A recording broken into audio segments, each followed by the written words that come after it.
Good day, fellow investors. I have lived through hyperinflation, unfortunately, twice in my lifetime, so I'm one of the few out there that has seen it.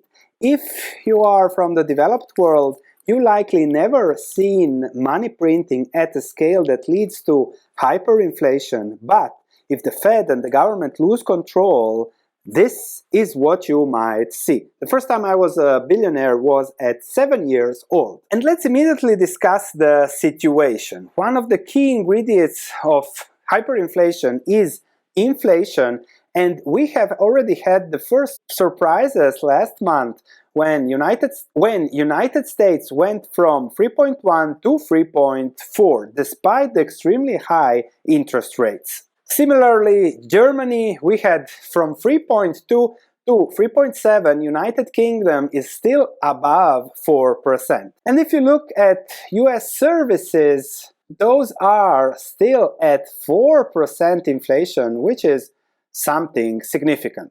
And this means that interest rates might stay higher for longer or be on a higher than expected average over the next decade because inflation, once it's here, it is not easy to beat without extreme consequences. And if we have inflation, high interest rates, this leads to different questions on interest and debt. Because if we look at the budget deficit over the last years, it has exploded, okay, during the pandemic, but those budget deficits are now, in normal years at full employment, higher than those were during the great financial crisis.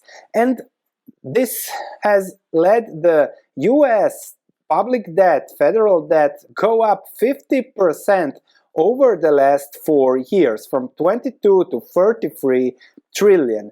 And these budget deficits are here to stay because if we look at the Congressional Budget Office baseline forecast, those deficits are here to stay, and not just stay, grow bigger and bigger.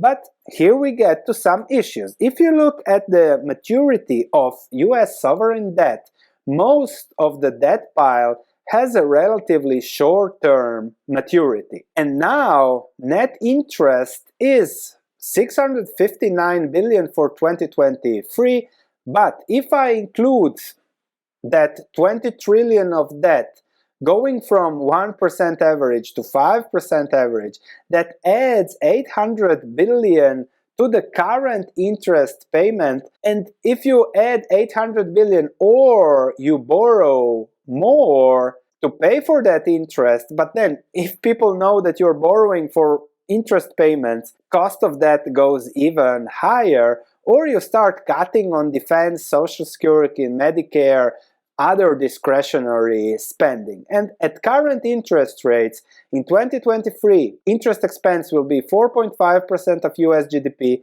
It's now around 2%.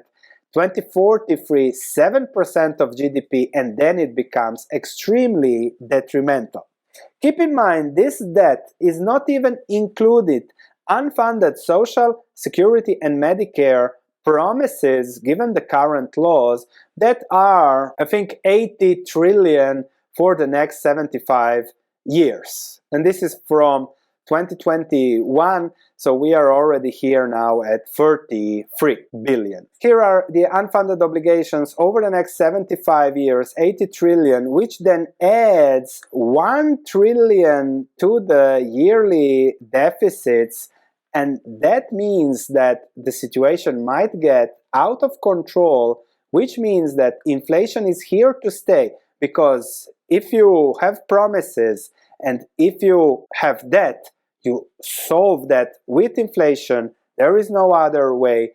Therefore, rates, because of the debt, can stay this high. Lower rates mean more inflation, and then you need to borrow more, much more, to keep the current standard of living of the government. And it is a very, very slippery slope, because once you start flirting with inflation, one small mistake, one too exuberant president spending too much, it can all lead to extreme, irreversible consequences. But now, when will that happen? Well, the question is, when will the market recognize what's going on? When the market recognizes that long-term stability is out of the question, then this becomes impossible, and let's say it just goes to 7% or 8%, and then you think, oh, US Treasuries at 8% are a crazy thing, Sven. Call me crazy, but this is the nominal yield in the 90s. 6-7%. Then it was, okay, 4% 2000, then artificially low interest rates close to zero. But historically, the average nominal yields are 5.75. With inflation, those might be higher. And when the market realizes that now nobody is making any money by giving money to the US government, the real returns are zero at best, then they will start demanding higher rates to get some kind of return.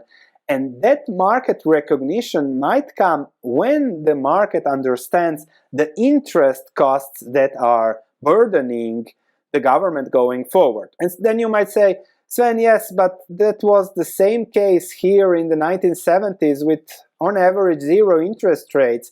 Yes, but then those zero interest rates were on 30% debt to GDP. Now we are at 120% debt to GDP and growing. This is the debt pile that has been exploding. And the point of recognition for the market might lead to the market expecting higher rates going from 4 to 7% for treasuries, very detrimental for the US government, and the solution is that the Fed has to print more inflation, even higher rates, which leads to the spiral of inflation. And it seems to me that there is no other option than printing money, which has been historically the case of solving this debt crisis from the Roman Empire to the German Reich and who knows what. That's how it has been done, because other solution, higher taxes, are simply too painful to get elected. And the market recognition starts when interest costs start to bite.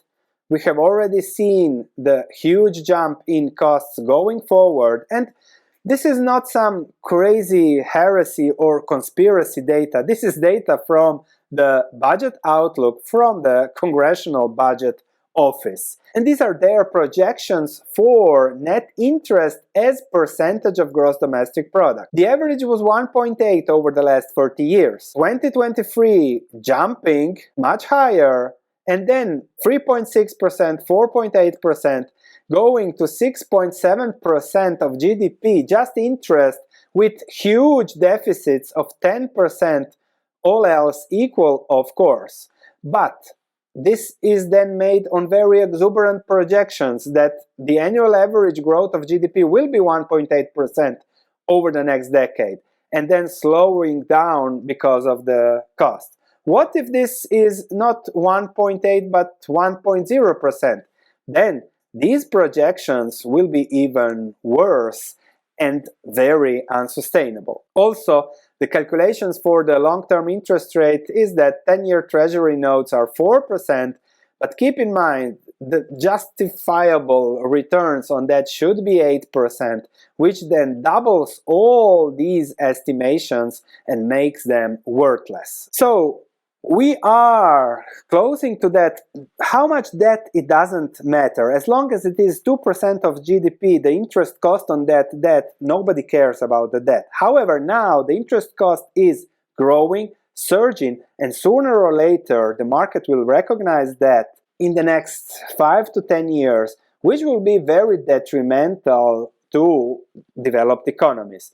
All other economies, developed Europe, are in the same dumpster. And this is from 2022 Letter to Shareholders by Warren Buffett, and he discusses the US Treasuries, but huge and entrenched fiscal deficits have consequences, and Berkshire offers some modest protection from runaway inflation, but this attribute is far from perfect. So yes, Berkshire, the stronghold there, but far from perfect. Even Warren Buffett says that. And interest costs will start to bite this decade. And when it comes to investing, bonds are terrible because zero real returns there, so avoid bonds, especially if we go to higher rates. Then it is very detrimental to long-term portfolios. However, if the Fed lowers interest rates, and that might last for a year maybe before inflation catches up again, and that will be an opportunity to load on a 30-year mortgage if you are looking for something, because then with low interest rates, like I have been discussing here for ages before interest rates went higher, then you're practically taking free money. And the third option to invest is likely stocks, because owning businesses gives you, as Buffett says, some protection from runaway inflation, far from perfect, but some protection. And keep in mind the valuation, because if valuation goes from the current 25 P ratio to 15, just that is a 40% crash for equities. However, we might compare with the 60s and the 70s, very exuberant 60s, and then the Dow stayed in one range for 20 years, almost 20 years. But there were plenty of opportunities to make money buying things on the cheap, and then if those are risky again, you can sell them or not. But those that bought had great returns, that bought value. And if you look at when value does well, whenever the times are difficult, like after the dot-com bubble, the 1970s, that is when value does well, especially after these exuberant bubbles that we have had before the great financial crisis. So after bubbles, usually value is overlooked and does well. Subscribe to this channel for value investing. That's what we do, and we will keep accumulating wealth no matter what happens over the next decade, and we will end up okay. Whether it will be extremely good or just good enough, that will depend, of course, on the markets, but we need to invest in a way that we end up well off. Check my research platform for my investments.